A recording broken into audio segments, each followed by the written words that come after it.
What is going on, everybody? Happy New Year's Eve / New Year's Day, depending on when you're watching this. It's Andy here with your favorite Week 17 bets. And before you even say anything, think anything, I understand better than anybody how important these particular bets are to you. I know you're the type of person who tells yourself, when the clock strikes midnight, I'm going to be the Cinderella of betting. 2023 is the year for me. Once that clock strikes 12, we're going to wash out the bad luck and bring in the good luck. 2023 is going to be my year. By the way, I always hated when people proclaimed something was going to be their year. It doesn't work like that. You don't get to say, this is going to be my year. You could really only say that at the end of the year and look back and go, wow, that was my year. You see that? That was my year. But I'm still going to try to do my best to get you there because I wasn't with you from last January through December. But I'll tell you this, if you started with me in April, that was a pretty damn good year. And if I was in the mood to give you all my best bets and show you a little string of all my huge nights during the playoffs, I would. But then I have to go track them down. But you can go back on the old Odd Shoppers Andy's list and go all the way back to when I started in those massive nights for us all through playoffs. Anyway, I know that you guys want to have a great start to your year. Good news, great news. The first good news is we got a great offer. DraftKings Sportsbook. You bet $5 on anything. Bet money line on anything. Are they going to win? I don't care. You're going to get $200 from DraftKings Sportsbook if you're a first-time user on the website and create an account. Check the specifics and regional restrictions in the description of the video, along with the link that will take you there to create an account. Now, another great thing going into the year, that was a great thing. Here's another great thing. Thursday Night Football, all the major bets hit. Schultz over on receptions, ding. Schultz over on receiving yards, ding. Gallup over on receptions, ding. Gallup over on receiving yards, ding. Monday Night Football. Keenan Allen over on receiving yard, ding. Mike Williams over on receiving yard, ding. San Diego Chargers, LA Chargers, -2.5, ding. Things are going well on football and hockey. 3 for 5 on Friday night, and starting on this New Year's Day, we were able to hit the Columbus Blue Jackets. Both the Bruins and the Sabres had over 1.5 goals. And as of right now in the third period, the Golden Knights are up on Nashville. Everything seems to be going well, so maybe we are turning into Prince Charming at midnight. Time will tell. But on to these Week 17 bets. First thing I'm going to start with is the most random bet in a game you're not going to be watching. Ready for it? Ready?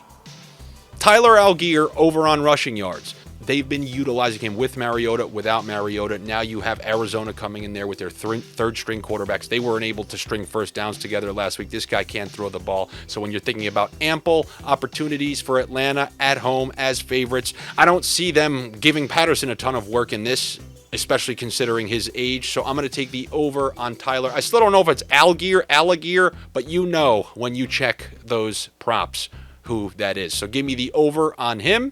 Then in an extremely important game for the Green Bay Packers, and look, I'm going to be going up, down, props, whatever I remember, because there is a bunch of them this week. With everything on the line for the Packers at home against Minnesota, how many straight games have they won in Green Bay against Minnesota? We took Green Bay on the road against Miami. Not only did they cover that one, they won that one. With the whole season on the line, with Aaron Rodgers' playoff berth on the line, I'm going to bet that they can beat the team who struggled to beat the Giants. We're down 33-0 to the Colts.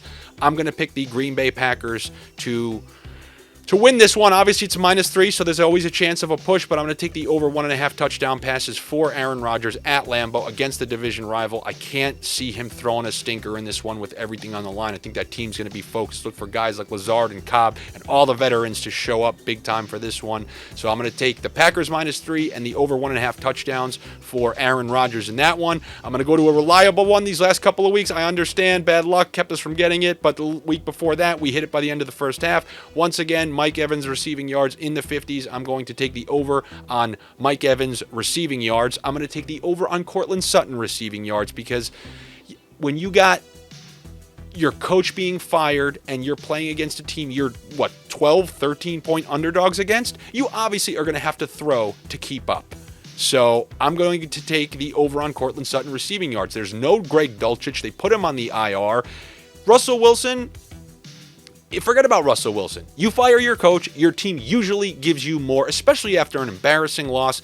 people are coming out defending Russell Wilson. Expect a little more from him than normal this week. I'm going to take the over on Cortland Sutton receiving along with, yep, that's right. You give me that many points at home after a coach is firing, I'm taking the plus 12.5 or whatever it's going to end up by kickoff, 14.5. I'm taking the Denver Broncos at home with that whole stack of points. I have a half sniff for you.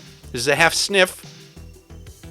And that is that the Cleveland Browns upset the Washington Commander Skins. I always think of the Generals for some reason. I don't know why. The Washington General, it just rolls off better than the Commanders. Who cares? You know who I'm talking about. The team who wears maroon.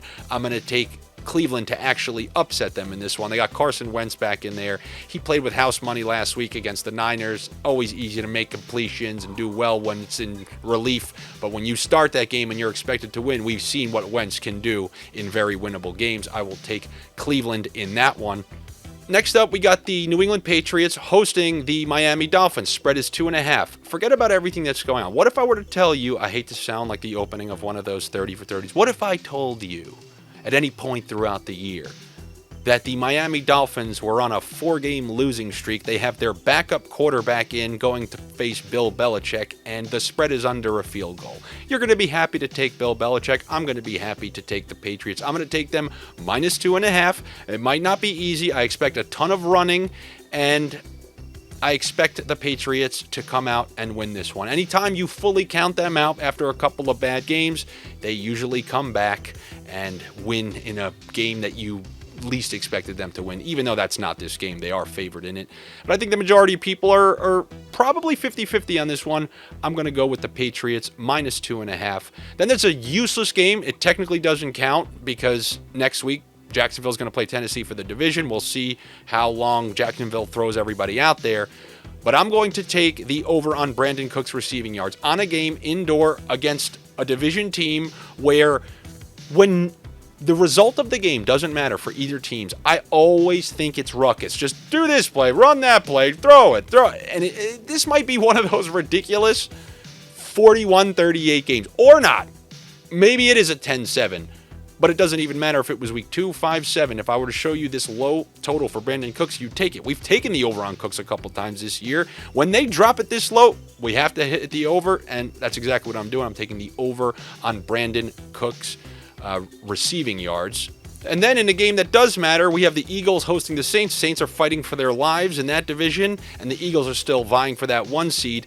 If you saw last season and last game, Gardner Minshew and Dallas Goedert, they have some sort of connection. He always happens to find him for these chunk gains up the middle. I actually like taking the over on Dallas Goedert. I think it's 42.5 receiving yards. They do have a connection. I expect that it will continue against the New Orleans Saints. So I will take the over on that. And then the classic props that they don't have listed yet. Check those Niners backup running backs. You think about being 10-point favorites against the backups or the backup, because there is no Derek Carr. Remember we called him the loser? I would always remember I was ahead of the league, way ahead of the league. The loser's no longer there, but it doesn't mean they're still not going to lose big time. This is a game where I expect McCaffrey's going to be saved. You don't want to be wasting his touches on a team like this. Remember how I have those Niners down. However, I think they're activating Mason, so it's going to be weird between Mason and Davis Price, who's going to really get the majority of the work in the second half. If they have low totals on the both of them, feel free to fire them. They're scared to list them because they know I'm watching, and I saw that they activated the practice window for Eli Mitchell, so they're not going to be worried about giving them a bunch of touches. If this one's out of touch, you're out of touch.